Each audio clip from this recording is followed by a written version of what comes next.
Okay. I want to thank Mike Pritchard of International Christian Concern for having organized all the violation sessions. As he said, I'm Lauren Homer. I'm the president of an organization called Law and Liberty Trust that I set up in 1990 to work in former Soviet republics, and I'm a director of Mission Eurasia, which is the organization that's enabled a lot of the people, a lot of Ukrainians here to come, not just Ukrainians, but people from several other countries where they work. We have a really star-studded panel this morning. We have two leading Ukrainian officials. We have Dmytro Lubinets, who is the ombudsman for Ukraine, also known as the Commissioner on Human Rights. He has a broad portfolio, and he also works for President Yelensky, coordinating with their parliament, the Rada. So he's a very important job. The next one will be my old friend Victor Yelensky, who has been working on religious affairs in Ukraine longer than me. That's really very important. But we met in the early 90s, and I think the world of him. He is the chief official on religious affairs for all of Ukraine, and he's tasked with the problem of figuring out what to do about the Moscow Patriarchate's branch in Ukraine.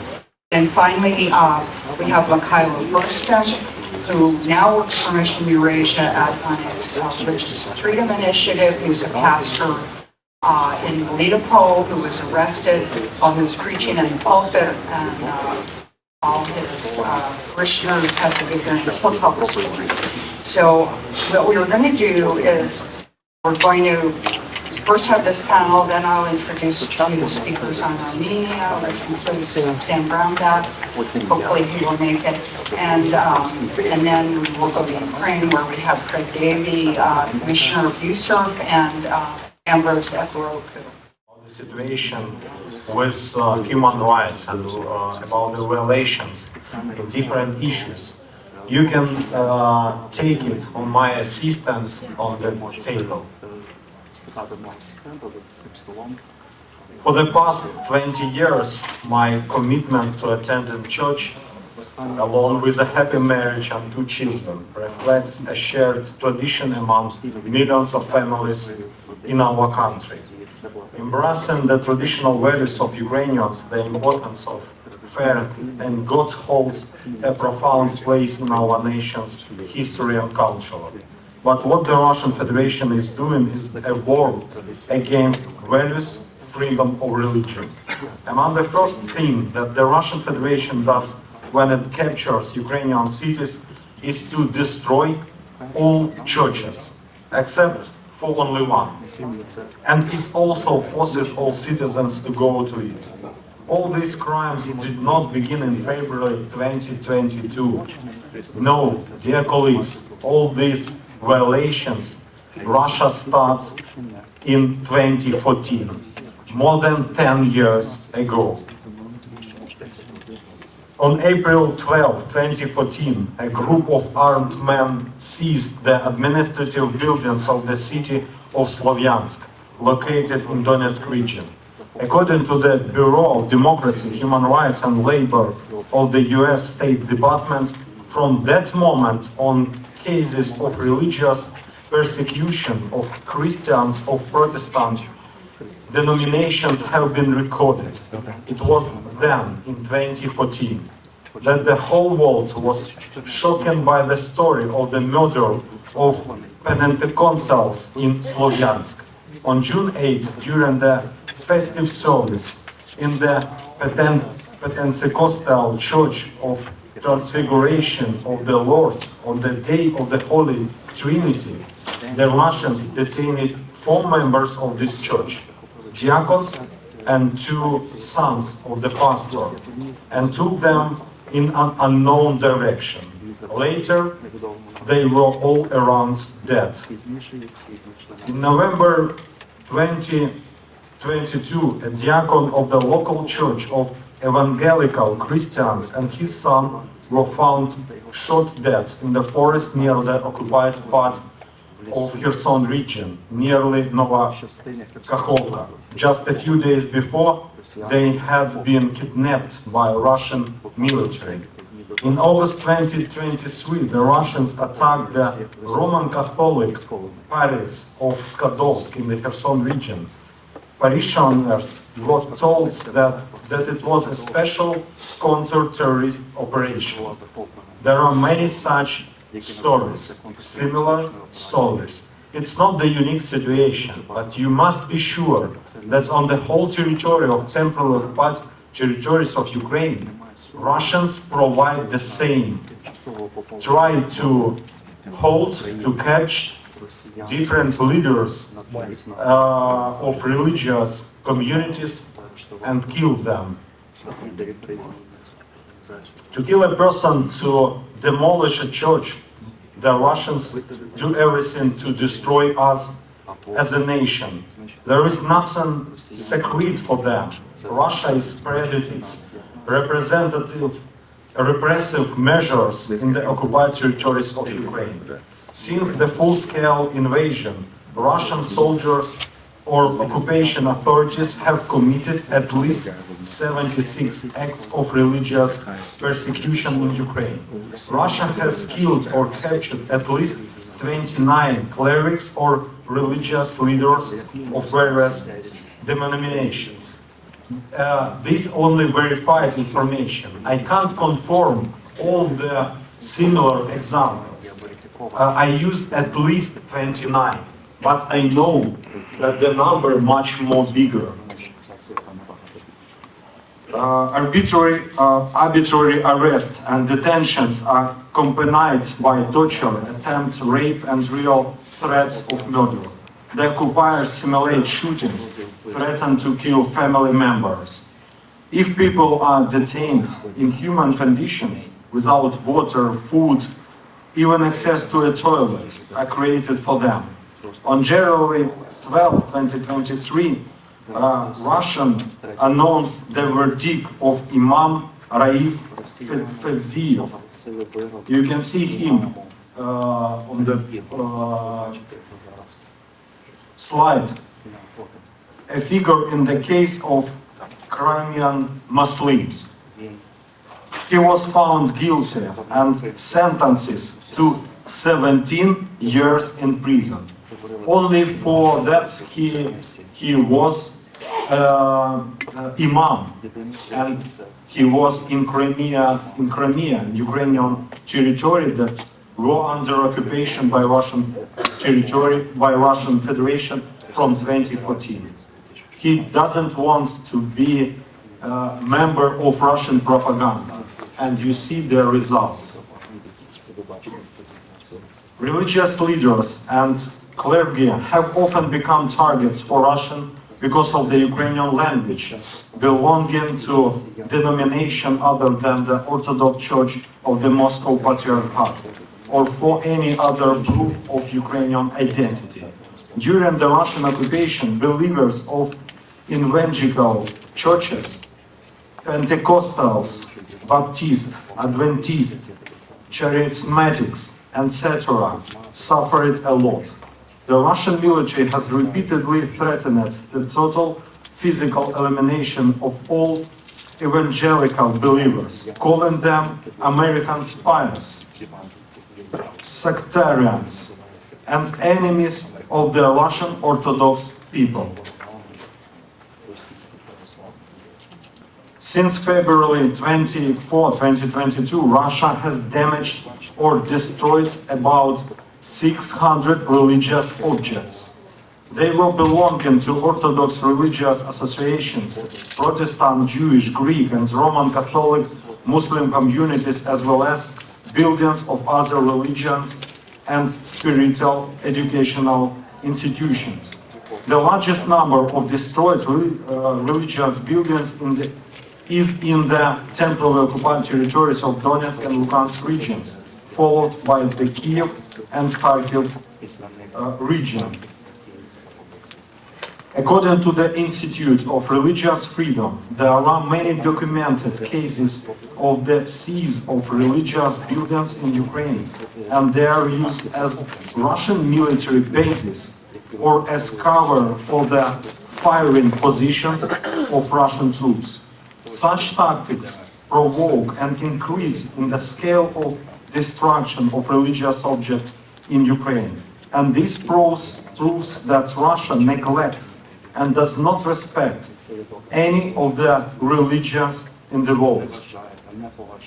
Previously, Russia used to expel Russian believers from their churches and houses of prayer.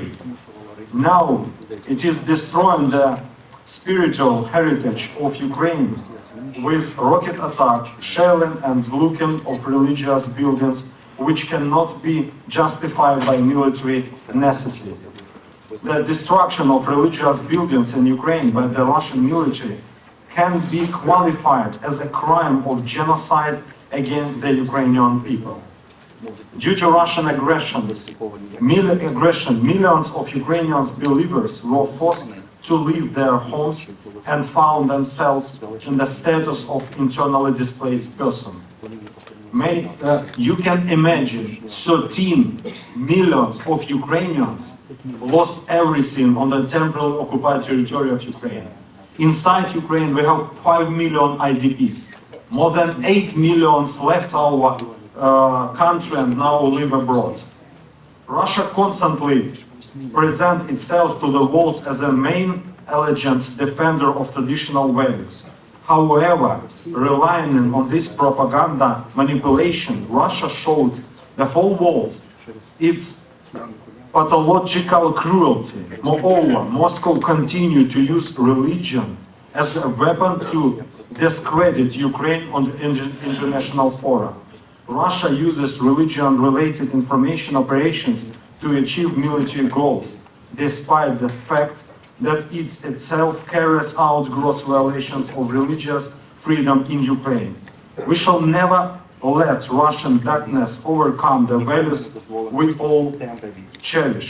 Let's be united in our faith, and the divine will share bring our joint victory.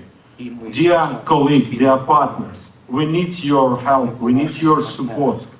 And you should to understand the real situation, the real size of violations that's provided by Russian Federation in Ukraine. And Ukraine will continue their aggression against our people, our values, our religions. We will win, but we will win together with you, dear partners, dear colleagues. God bless you. Thank you very much.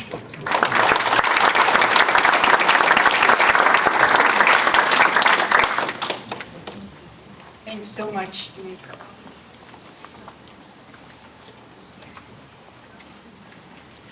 Thanks so much, Dmytro. Our next speaker is Viktor Yelensky.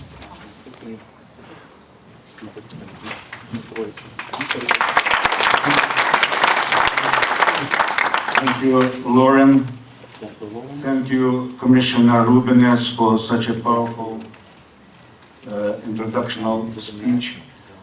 Frankly speaking, I have a very long and a little bit boring presentation with facts, with numbers, with names, but I would like to speak about what I feel at this moment. I would like to start with obvious notion that Ukraine is a country where religious freedom, where religious pluralism and religious competition is landmark of religious landscape. There are several centers of religious power in this landscape. No one can dominate and suppress religious minorities. That is why religious minorities in Ukraine feel themselves really. And we, all of us, proud that Ukraine became a shelter for those persecuted for religious conviction from Central Asia, from Russia, from Belarus, and many other countries of former Soviet Union, and not only from former Soviet Union.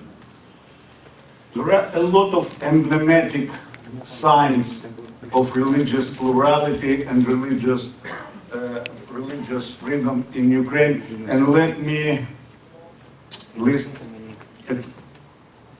two of them. First of all, the activity of all Ukrainian Council of Churches and the religious organization, which is unique, at least for Europe.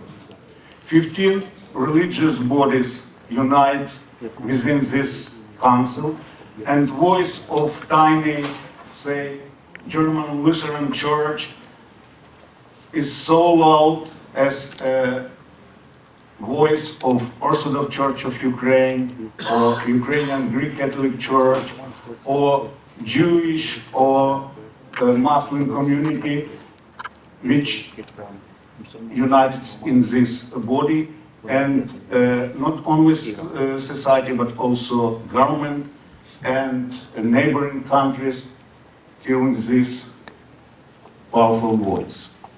Another emblematic, probably one of the emblematic signs, is the composition of Ukrainian establishment.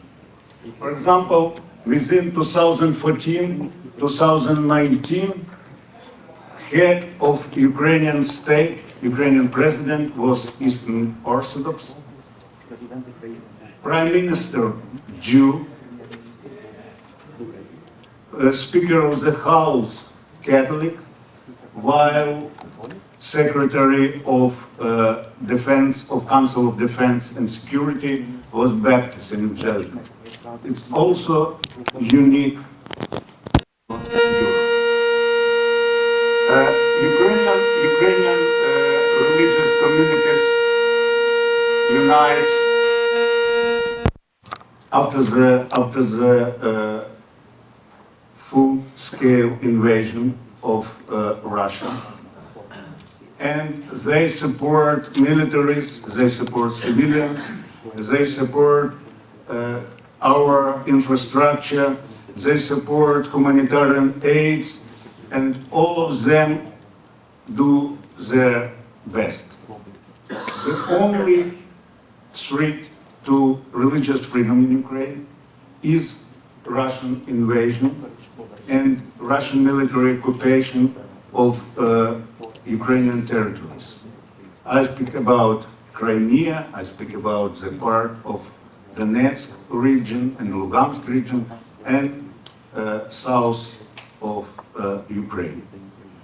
Russian invasion followed by atrocity, by murder, by non-intentional shelling and intentional shooting of priests, pastors, imams, and rabbis. Within first weeks of Russian invasion, Ukrainian priest Maxim Kazachina was killed, being wearing in liturgical vestment. Next day, Ukrainian Orthodox priest Rostislav Dudarenko also was killed by Russians near the Kiev. This martyrology of killed priests,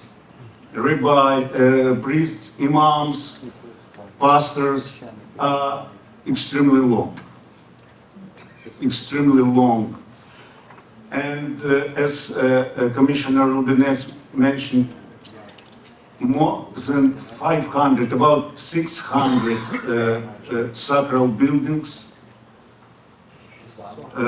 churches, cathedrals, Jewish synagogues, minarets were destroyed, and more than 100 destroyed completely or damaged to absolutely. I invite you, on behalf of our organizers, invite you to see the exhibition of ruined cathedrals, ruined sacral buildings, among them Orthodox, Catholics, Jehovah's Witnesses, kingdom, halls of kingdoms, Jewish cemeteries, and so on and so forth. Please, you can see it in the foyer and next to Ukrainian room, and in a couple of days in museum of in Bible Museum. When I asked pastors who was persecuted in Kiev region during the 2-month occupation of Kiev territory by Russians, why Russians so angry and so brutal toward religious sites, toward religious places, he replied that they hate freedom and they really hate liberties. They cannot survive, let's say, when they say how people can freely pray and how next to Orthodox Church in Bucha, there were a lot of evangelical prayer buildings, and there were Jehovah's Witnesses, there were Muslim sites, and so on and so forth. I would like to stress specifically that Russian Orthodox Church and head of the church, Patriarch Kirill, is not only tools of support of this aggression, but they are participants of this aggression. Patriarch Kirill not only blessed militaries against Ukraine, he openly, and let's say, grateful for him for such a sincerity. He openly said that he would like to destroy Ukrainian identity. He would like to destroy Ukrainian culture, Ukrainian language, and he would like to wash away all sins of guerrillas and militaries who would be killed in Ukraine during the so-called special military operation. I completely realize and do believe that Patriarch Kirill is one of the highest criminals who are guilty for murders, who is guilty for all this violation of human rights and religious freedom in Ukraine. Another thing I would like to stress specifically is the situation with Moscow Patriarchate in Ukraine. Contrary to Russian propaganda, Ukrainian state wouldn't like to ban this church. Moreover, Ukraine has no banning church since the restoration of independence in 1991. I can refer to Pew Research Center, which listed 41 countries of world where one or more religious organizations are banned. Ukraine not listed among these countries. What Ukrainian government and Ukrainian society, what is important, want Ukrainian Orthodox Church of Moscow Patriarchate just ceased ties and links with Moscow. Just stop subordination to person who would like to destroy Ukrainian statehood, Ukrainian mentality, Ukrainian identity, and Ukrainian culture. Subordination to Moscow Patriarchate is not a part of Orthodox teaching. Ukrainian state, once again, contrary to Russian propaganda, wouldn't like to change Orthodox teaching, to change liturgical customs, to change Julian calendar for Orthodox Church, but ceased subordination to Moscow Patriarchate, which is a part of Russian military and chauvinistic machine. Dear participants, dear colleagues, dear friends, I would like to remember you that every single minute Ukraine lost life of their sons and daughters. And they, these sons and daughters, fight for human dignity and religious freedom. Thank you for your attention. Thanks, Lauren, you're way too nice. What a delight to see all of you here. And I just say that from the bottom of my heart. This is our fourth International Religious Freedom Summit, but it's not the fourth annual, it's the fourth cumulative. The movement's just been built. Lauren's been around it for a good period of time. A number of you have. But the theme for this one is exponential. So this is the plane that's been going down the runway, building up speed, and this one, we take off. This one, we start flying. Because this crap's been going on too long. And it is crap. And it's everywhere. And we've got to start addressing it. And people have a faith, have a right to have their own church building, be able to practice their faith, pursue their soul's desire. They have a right to do this.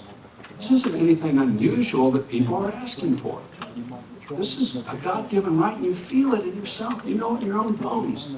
And I just think we just haven't kind of stood up and fought enough.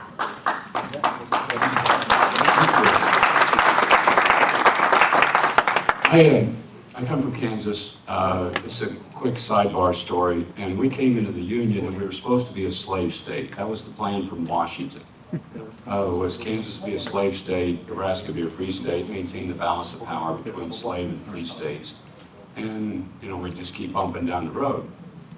A lot of people of faith came to Kansas and decided, no, I'm not going to go for that. I don't like that idea. They're abolitionists. They fought for freedom. So the Civil War gets started there, and it's epitomized in this little town called Trading Post, Kansas. It's an unincorporated small town.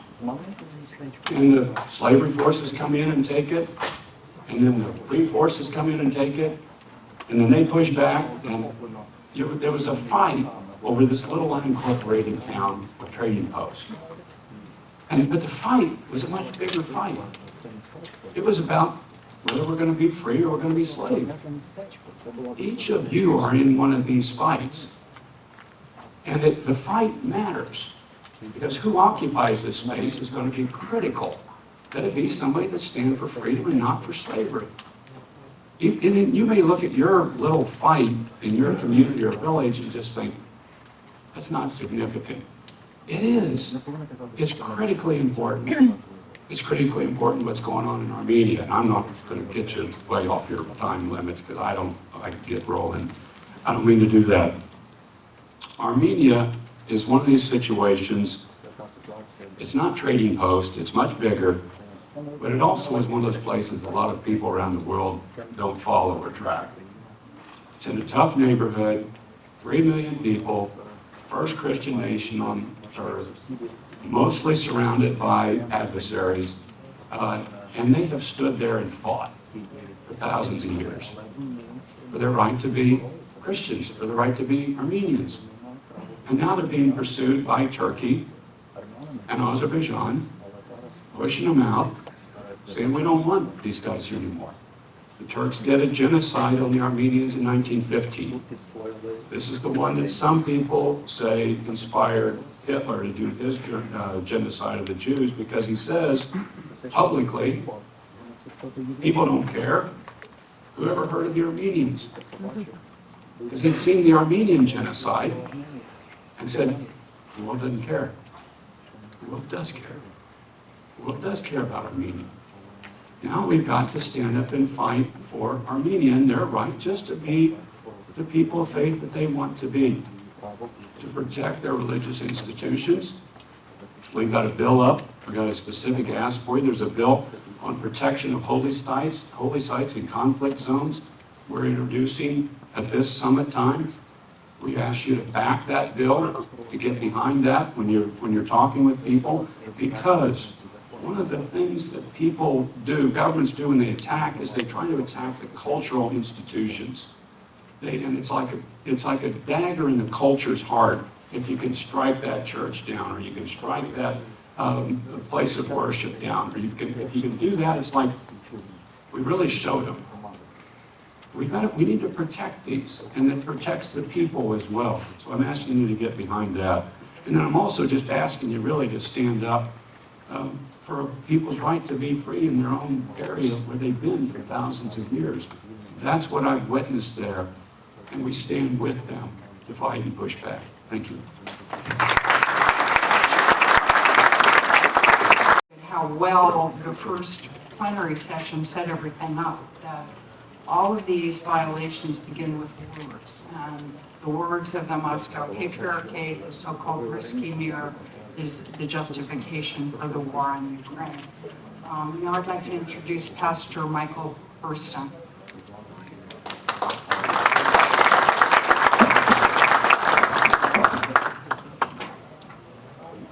Greetings to everyone. I'm Michael Brystyn, and I'm the director of the Department of Religious Freedom of Mission Eurasia. I live in Ukraine. More than that, I am a Ukrainian pastor, and I am pastor from occupied Dmytro. I was ordained as a pastor in 1992. In February 2022, my city was occupied by the Russian military. At first, our church tried to continue our religious and humanitarian activities. We gathered people for prayer. We helped people with food, clothes, medicine. However, the activities of Ukrainian churches in occupied territories didn't satisfy the Russian authorities. Therefore, the arrested and interrogations of church ministers began. The Russian military began to seize to close church buildings. After 6 months under occupation, our church was also captured by Russian occupational authorities just during worship service. The Russian military broke into church building, interrupted the worship service, took everyone's fingerprints, personal data, and searched the church building and homes of believers. Our church was third in our city to be closed by Russian military. Today, Russian officials have closed 15 churches in our city.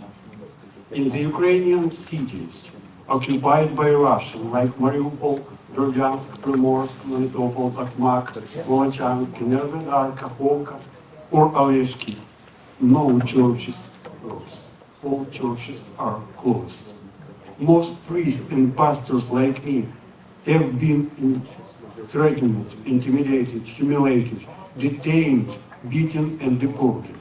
Some priests and believers are still in Russian prison today. Some of them were killed. To raise awareness and to tell the truth about the situation in occupied territory of Ukraine, Mission Eurasia, together with Institute of Religious Freedom, present the Face Under Fire report.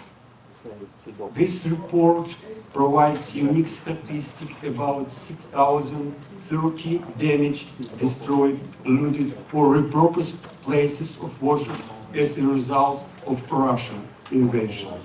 You will find the stories, personal stories, and interviews of priests and pastors who, like me, were arrested, tortured, humiliated, and deported. This report includes example of Russian propaganda that tried to distort the facts about the situation with the religious freedom in Ukraine. But I would like you to know that behind of all these words, lines, maps, and figures are tragedies of thousands and thousands of people. For me, this report is not just analytic. It's my personal experience. It's my pain. It's pain of my fellow ministers. You will find here the testimonies of people whose names we can't reveal now, but I know them personally. They are priests of the Orthodox, Catholic, and Evangelical churches of Ukraine. This is unique information that you will never find in the news. While editing the report, we constantly receive data about new facts about seized and looted religious buildings, abuse against church ministers, and destruction of humanitarian goods committed by the Russian military in Ukraine. I want to emphasize once again, the purpose of this report is to show the truth about what happened in the Ukrainian territories occupied by Russia. As long as the Russian occupation on Ukrainian territories continues, new facts of religious persecution will appear because where is Russia, there is no freedom at all. I believe that religious freedom will return into the occupied territory only when they are liberated and returned under control of Ukrainian government. We are going to talk more about the situation in Ukraine on our side section, but I'd like just to thank all of you, all countries who received, who helped, who became the second home for millions of Ukrainians. I'd like to thank all of you who prayed for Ukraine, prayed for us, and I'd like to thank all of you who helped us to fight for Ukraine, to fight for truth, to fight for freedom. Thank you. We're going to hear from Michael Rubin, who is a senior fellow at the American Enterprise Institute. He's probably one of the smartest people in Washington, D.C. I read everything he writes, and he's written very important articles about Armenia, among many others. So without further ado, Michael, please tell us about Armenia. Thank you so much. Thank you, Ambassador Brownback. I'll keep my remarks very, very brief. During questions and answers, of course, we can go much more into the Armenia-Azerbaijan conflict, but there's so much to extrapolate. Perhaps sometimes we get lost looking at the trees and don't see the forest. I would argue first that too often we ignore the importance of ideology. In Washington, D.C., it is easy and perhaps even comforting to look at conflicts that seem intractable. The Chinese and the Uyghurs, the Azerbaijanis and the Armenians, what's going on in Nigeria, the Russians and the Ukrainians, and we look at this in terms of grievances that have been left unaddressed. And if only we address those grievances with some sort of magic formula, that the problems would go away. And the reason why it's so counterproductive to focus on this sort of grievance, because that's what diplomats will do, is because it ignores the ideology which is driving the problems. What we see today with regard to Azerbaijan, and first the indigenous Armenians of Nagorno-Karabakh, of Artsakh, and Armenia proper, has nothing to do with questions over where the borders are or constitutional issues. The violence may be couched in those issues, but deep down, it has to do very much with an irredentist ideology and a hateful ideology that seeks the eradication of a people because of who they are and what they believe. Now, broadly speaking, and not only when we're assessing Ilham Aliyev's regime in Azerbaijan, we have to start looking at religious freedom as the canary in the coal mine. I cannot think of a single autocrat or dictator who has come in from the cold sincerely without having first loosened controls over religion. Oftentimes, it's a false facade, and you see that it's a false facade because of how they repress Christians, Jews, Muslims, or others. Trusting diplomats, I'm sorry to say, simply doesn't work. I don't mean to go outside the Armenia-Azerbaijan portfolio, but if I just mention Nigeria for a second, it's all well and good to blame the slaughter of Christians on global warming that's sending Fulanis down. But global warming isn't renting the buses, which are shipping armed Fulanis down to attack churches. So let's stop making excuses and again recognize that religious freedom is the canary in the coal mine.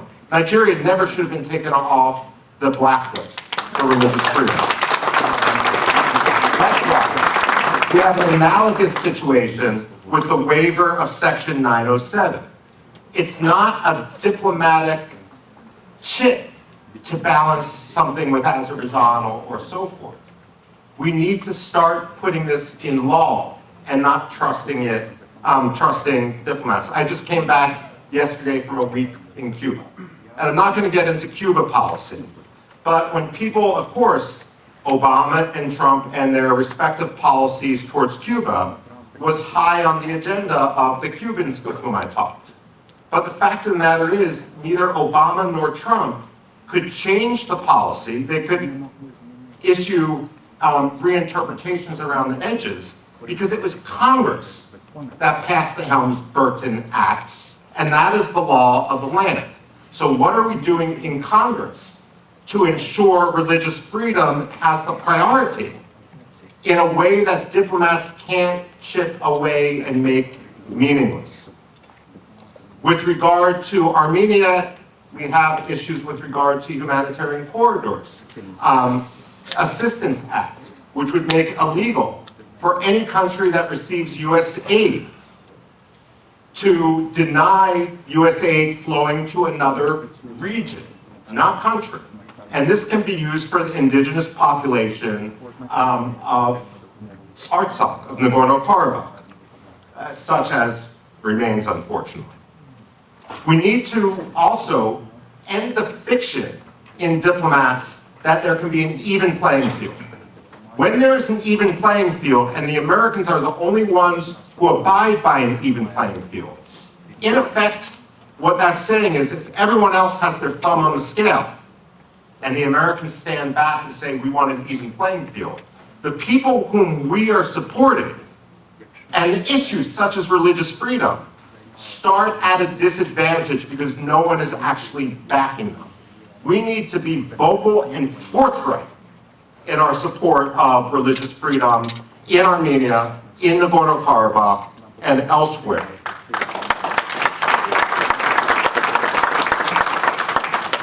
We need to use every tool at our disposal.